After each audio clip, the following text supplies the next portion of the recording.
الله من الشيطان الرجيم. بسم الله الرحمن الرحيم. قل إن كنتم تحبون الله فاتبعوني يحببكم الله ويغفر لكم ذنوبكم والله غفور رحيم. قل أطيعوا الله والرسول فإن تولوا فإن الله لا يحب الكافرين.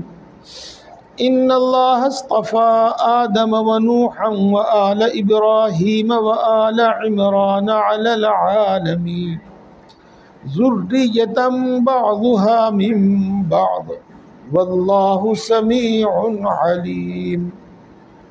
صدق اللہ العظیم. دوستو، آپ کو معلوم ہے کہ شعر کا پس منظر اگر معلوم ہو تو مطلب اچھی طرح سمجھ میں آتا ہے. اسی طریقے سے آیت شریفہ کس ماحول میں نازل ہوئی، کن حالات میں نازل ہوئی، جب یہ بات سمجھ میں آ جاتی ہے تو آیت شریفہ کا مطلب بہت اچھی طرح اور آسانی سے سمجھ میں آتا ہے.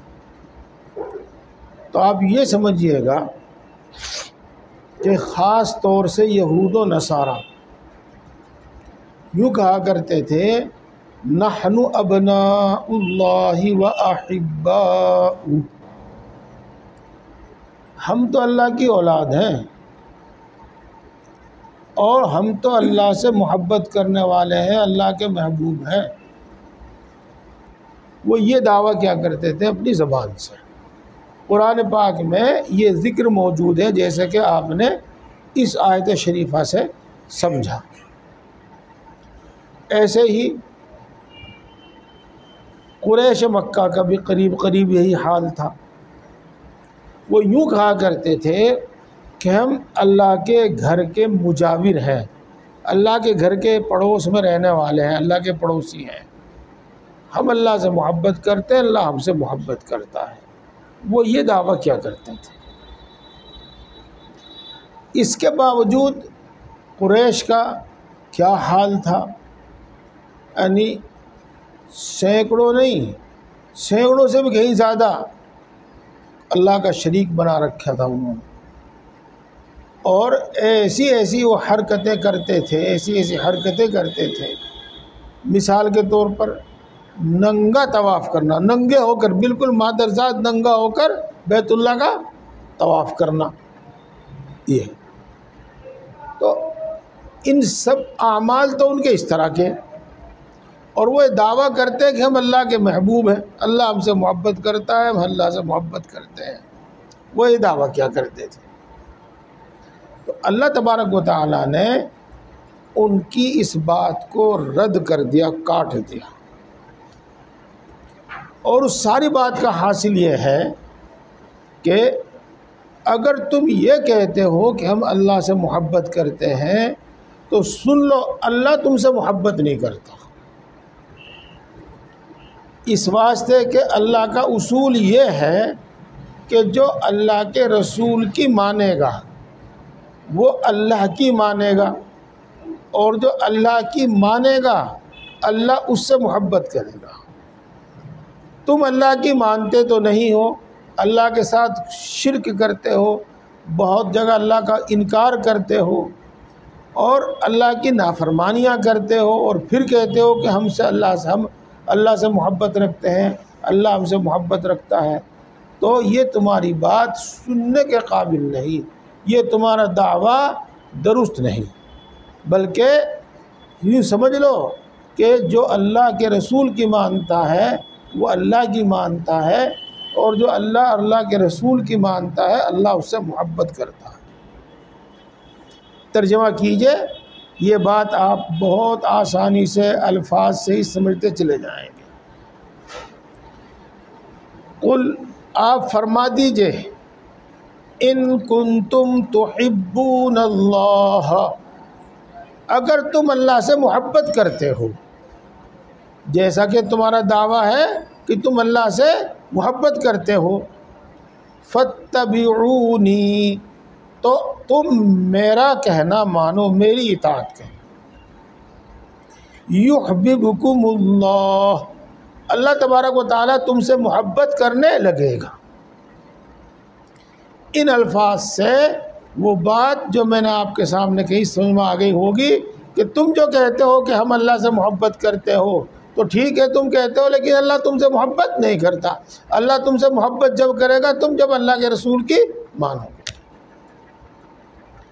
وَيَغْفِرْ لَكُمْ ذُنُوبَكُمْ، اور اللہ تبارک و تعالیٰ تمہارے گناہ بھی معاف فرما دے گا.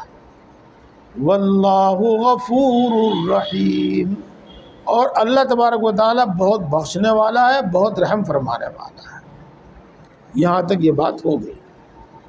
میرے دوستو، آیت شریفہ سننے کے بعد ہمیں یہ سمجھنا چاہیے کہ ہمیں اس پر یقین کرنا ہے، یہ ایمان اور یقین کی بات ہے یا عمل کی بات ہے.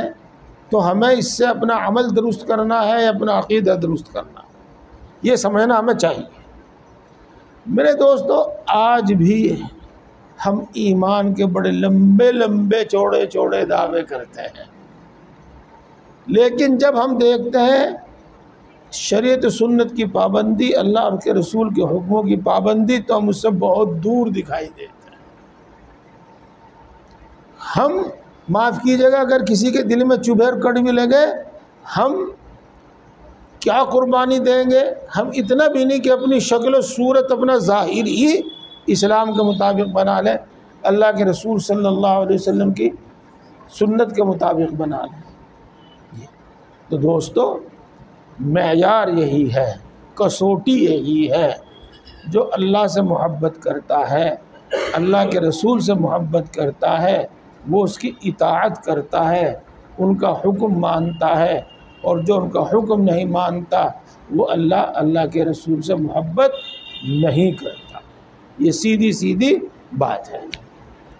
اور دوستو، یہ بات یہیں کی نہیں ہے، یہ بات یہیں کی نہیں ہے، بلکہ آپ دنیا میں جائیے، جہاں چاہے جائیے، جس سے آدمی محبت کرتا ہے اس کی بات نہیں گراتا.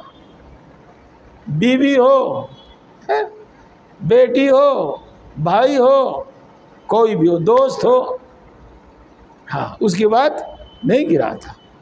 یہ بالکل پکی بات ہے. تو اللہ تبارک و تعالیٰ کی، اللہ کے رسول صلی اللہ علیہ وسلم کی محبت کی علامت ہے ان کی اطاعت.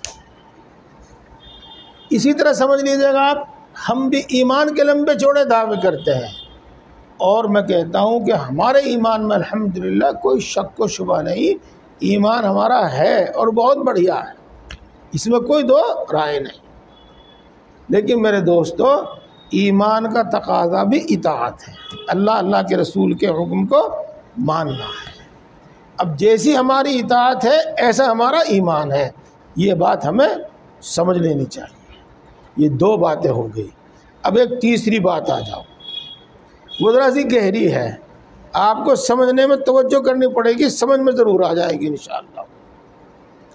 ایک چیز ہے دل کی محبت، ایمان، دشمنی، یہ سب چیزیں تعلق رکھتی ہیں محبت سے، اور ان کا پتہ چلتا ہے انسان کی باتوں سے، اور ان کا پتہ چلتا ہے انسان کے اعمال سے، عمل سے.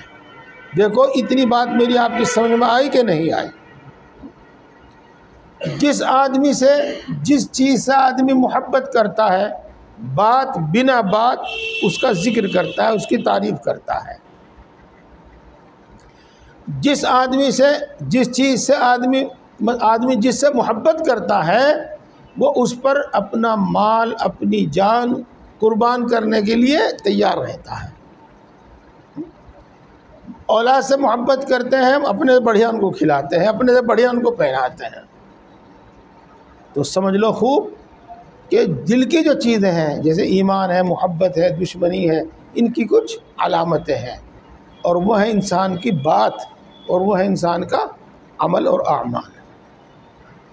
ان ایمان کی علامت اعمال ہے، اعمال، اور اللہ کے رسول اور اللہ کی محبت، اللہ کے رسول کی محبت کی علامت وہ اعمال ہے، اعمال. بات پوری ہو گئی، اور اللہ تعالیٰ کی ذات سے امید ہے کہ آپ نے بات اچھی طرح سمجھ بھی لی ہوگی۔ اللہ تعالیٰ ہم سب کو عمل کی توفیق عطا فرمائے۔ قُلْ اطیعوا اللہ والرسول، آپ صاف صاف فرما دیجئے اللہ اور اس کے رسول کا کہنا مانو۔ فَإِن تَوَلَّوْا، اور اگر تم اس سے منہ پھیرتے ہو، کس سے منہ پھیرتے ہو؟ اللہ کی اطاعت سے، اللہ کے رسول کی اطاعت سے منہ پھیرتے ہو، جس کو ہماری اردو میں روح گردانی کہہ دیتے ہیں، لیکن روح گردانی ذرا فارسی کا لفظ ہے، اب اس کے سمجھنے والے کچھ کم رہ گئے ہیں، اس لیے میں نے منہ پھیرنا ترجمہ کر دیا۔ تو سن لو، اللہ تبارک و تعالیٰ کافروں سے محبت نہیں رکھتا۔ فَإِنَّ اللَّهَ لَا يُحِبُّ الْكَافِرِينَ، اللہ تبارک و تعالیٰ کافروں سے محبت نہیں رکھتا۔ اور جو اللہ کے رسول کا کہنا نہیں مانتا، وہاں دو صورتیں ہیں، یا تو وہ ان کو بالکل ہی نہیں مانتا تو کافر ہے، اور اگر وہ ان کو مانتا ہے، اللہ کی توحید کا قائل ہے، رسول اللہ صلی اللہ علیہ وسلم کی رسالت کو مانتا ہے، لیکن اطاعت نہیں کرتا، تو وہ اگرچہ ایمان اور عقیدہ کے اعتبار سے کافر نہیں، لیکن عمل کے اعتبار سے کافر ہے، یعنی کافروں جیسا اس کا عمل ہے۔ اللہ تعالیٰ دونوں سے محبت نہیں رکھتا۔ فَإِنَّ اللَّهَ لَا يُحِبُّ الْكَافِرِينَ، دوستو غور کرنے کی بات ہے، یہاں سے رسول اللہ صلی اللہ علیہ وسلم کی رسالت کا ذکر شروع ہوا۔ اس سے پہلے اللہ کی توحید کا بیان چل رہا تھا، اللہ کی توحید کا بیان چل رہا تھا۔ تو اللہ کے رسول صلی اللہ علیہ وسلم کی رسالت کا بیان تو ان آیتوں میں ہو گیا، جیسے کہ بات صاف ہو گئی۔ اب آگے اللہ تبارک و تعالیٰ اپنے کچھ نیک بندوں کا ذکر فرماتا ہے۔ ان اللہ اصطفى آدم ونوحا وآل ابراہیم وآل عمران علی العالمین، یقیناً اللہ تبارک و تعالیٰ نے آدم علیہ السلام کو اور نوح علیہ السلام کو اور ابراہیم کی اولاد کو اور عمران کی اولاد کو دنیا جہان والوں میں سے منتخب فرمایا ہے، پسند فرمایا ہے۔ یہ ہے بات، آدم علیہ السلام کو اللہ نے منتخب فرمایا اور اپنا نبی بنایا، نوح علیہ السلام کو اللہ تبارک و تعالیٰ نے منتخب فرمایا اور اپنا نبی بنایا، ابراہیم علیہ السلام کو اللہ تبارک و تعالیٰ نے پسند فرمایا اور اپنا نبی بنایا، اور ابراہیم علیہ السلام کی اولاد میں بہت سارے انبیاء پیدا فرمائے۔ ابراہیم علیہ السلام کے دو بیٹے تھے، ایک اسحاق علیہ السلام اور ایک اسماعیل علیہ السلام۔ اسحاق علیہ السلام کی اولاد میں تھے حضرت یعقوب علیہ السلام۔ حضرت یعقوب حضرت ابراہیم کے پوتے ہوئے، پوتے، اور یعقوب ہی کو اسرائیل کہتے تھے، اور ان کی اولاد کو بنی اسرائیل کہتے ہیں۔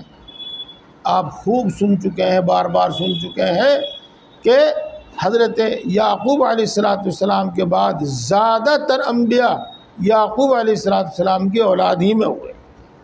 سب سے آخر میں حضرت محمد مصطفیٰ صلی اللہ علیہ وسلم حضرت اسماعیل علیہ السلام کی اولاد میں سے ہوئے، تو اللہ نے ان کو منتخب فرمایا۔ یہ اچھا، عمران کی اولاد کو بھی اللہ تبارک و تعالیٰ نے منتخب فرمایا۔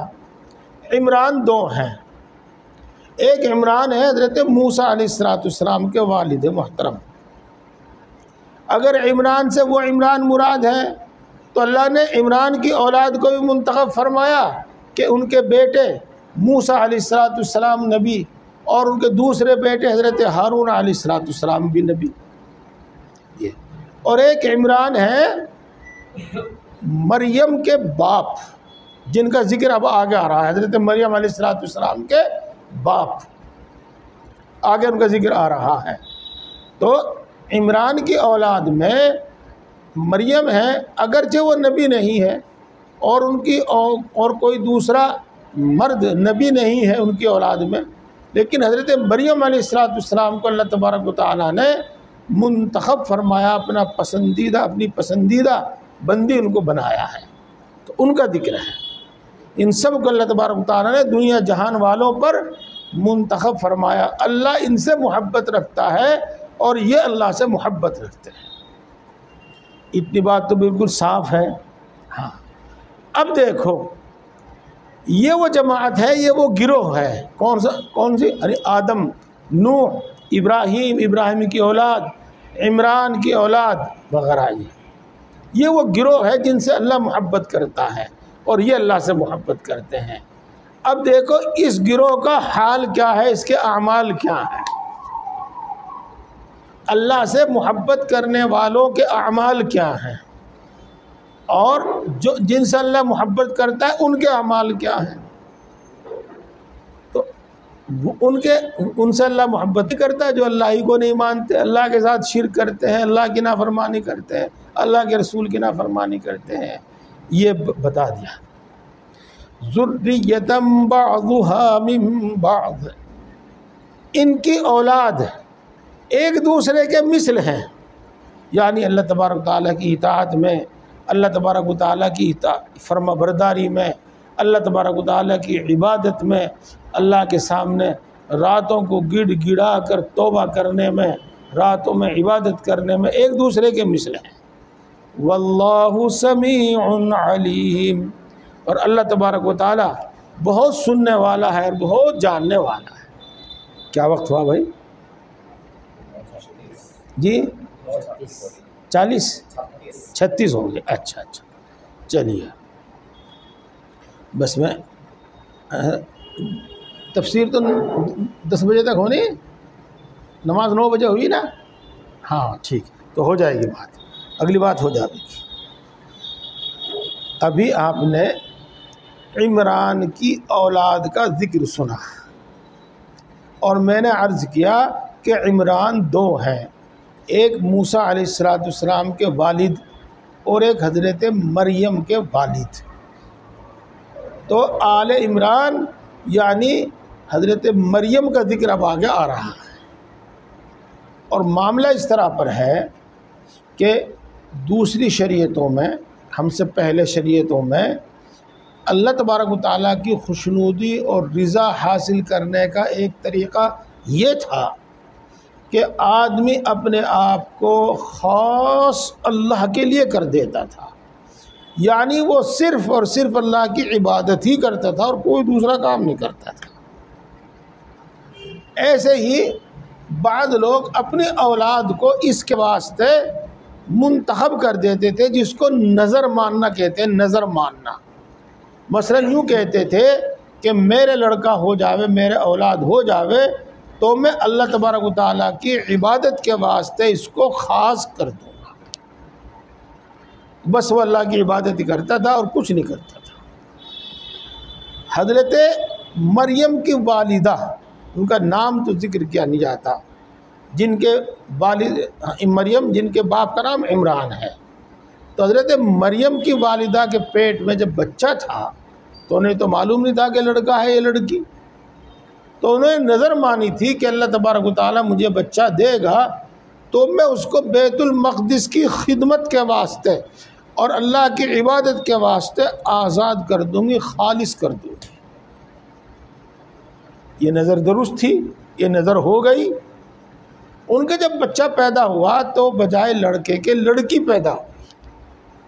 اب ظاہر بات ہے کہ مسجد میں تو عبادت مرد کرتے ہیں، عورتیں نہیں کرتی، اور مسجد کی خدمت تو مرد کرتے ہیں، عورتیں نہیں کرتی۔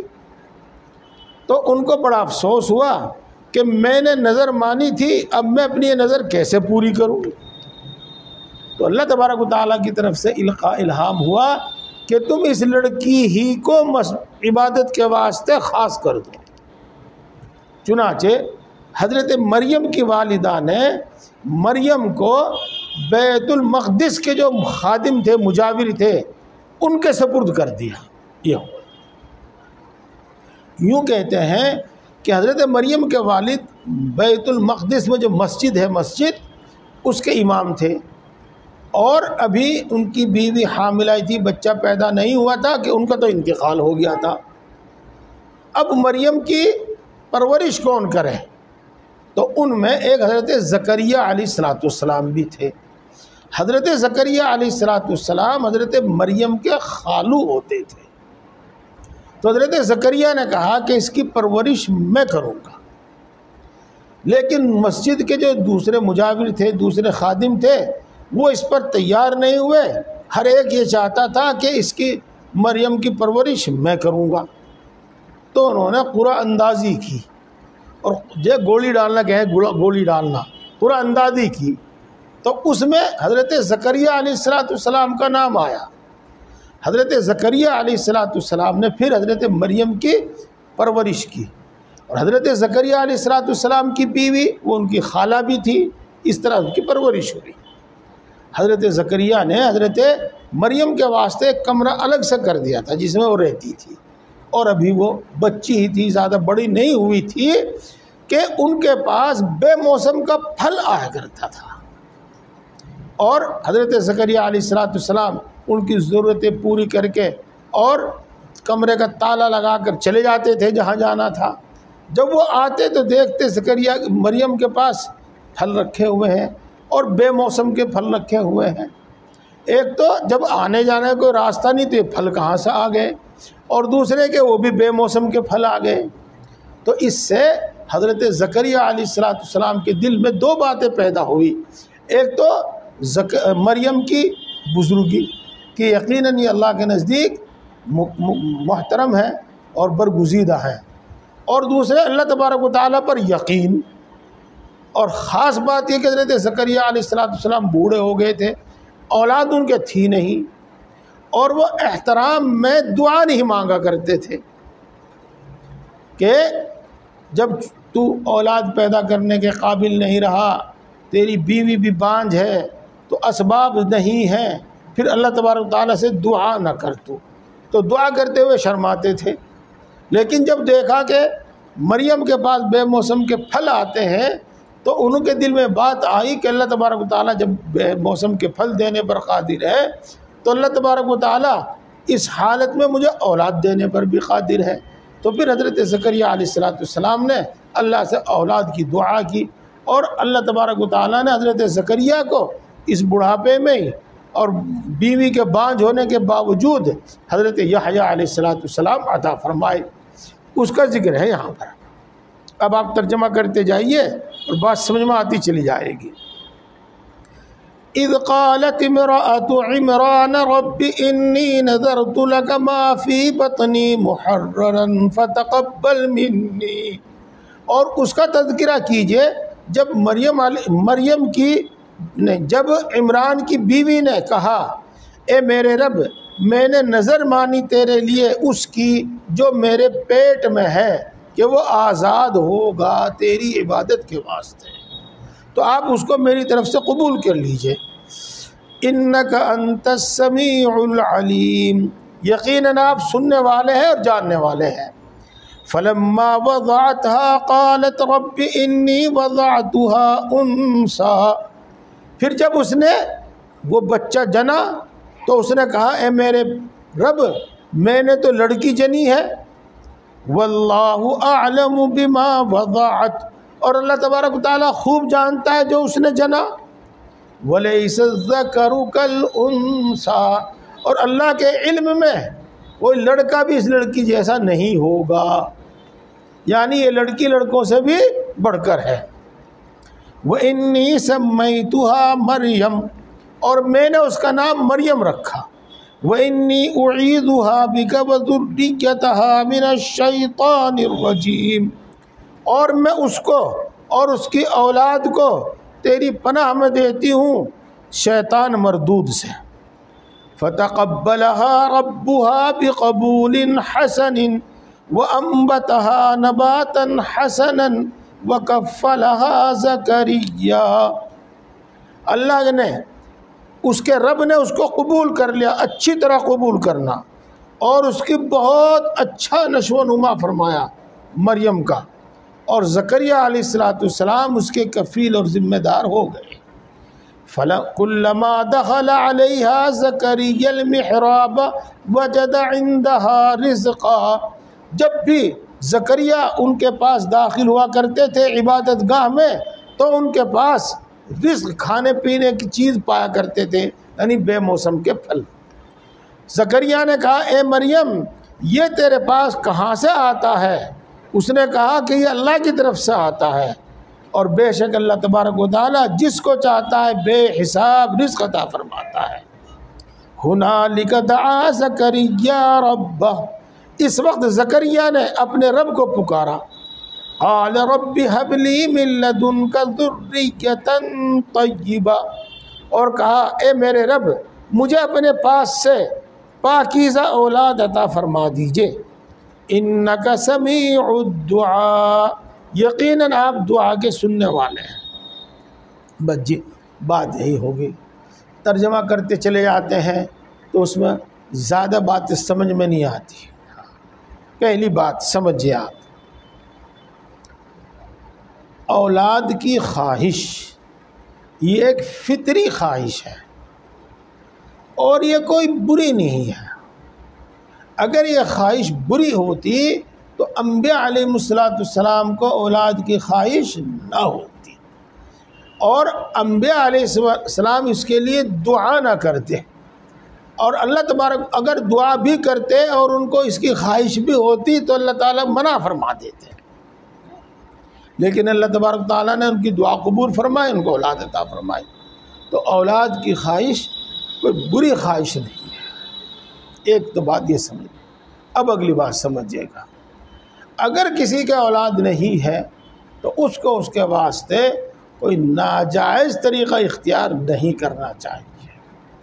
نہ معلوم کیا حرکتیں کرتے ہیں، اور میں پوری امید کے ساتھ اور پورے یقین کے ساتھ آپ کو نصیحت کرتا ہوں کہ ان تعویذ گنڈے والوں کے پاس، جن کو یہ عامل اپنے آپ کو بتاتے ہیں، بھول کر بھی مت جانا، کبھی بھول کر بھی مت جانا۔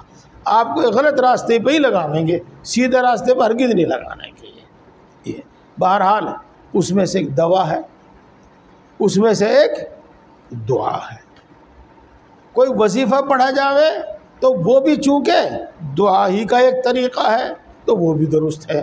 بہرحال بھائیو دوستو، ناجائز طریقے سے کوئی عمل نہیں کرنا چاہیے، بس اتنی بات سمجھ لیجئے گا۔ اب آگے چلیں، جہاں آدمی کو اولاد کی خواہش ہو، اور یہ کوئی بری خواہش نہیں، جیسا کہ میں نے آپ کو ابھی بتایا، اس سے زیادہ خواہش اس بات کی ہو کہ میری اولاد نیک ہو، تو ہمیشہ اپنی جب بھی اولاد مانگے اللہ تبارک تعالیٰ سے تو نیک اولاد مانگے، نیک اولاد مانگے، اور اولاد کے واسطے ہمیشہ نیک ہونے کی دعا کرتے رہیں۔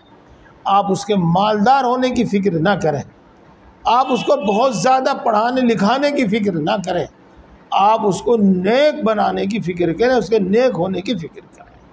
اگر وہ نیک ہے اور اس کے اندر یہ صلاحیتیں ہیں تو وہ دولت بھی خود جمع کر لے گا اور لکھ پڑھ کر ایک بہت اچھا اور بڑا انسان بھی بن جائے گا، اور وہ آپ کے حق میں بھی فائدہ مند ہوگا، اپنے حق میں بھی وہ فائدہ مند ہوگا۔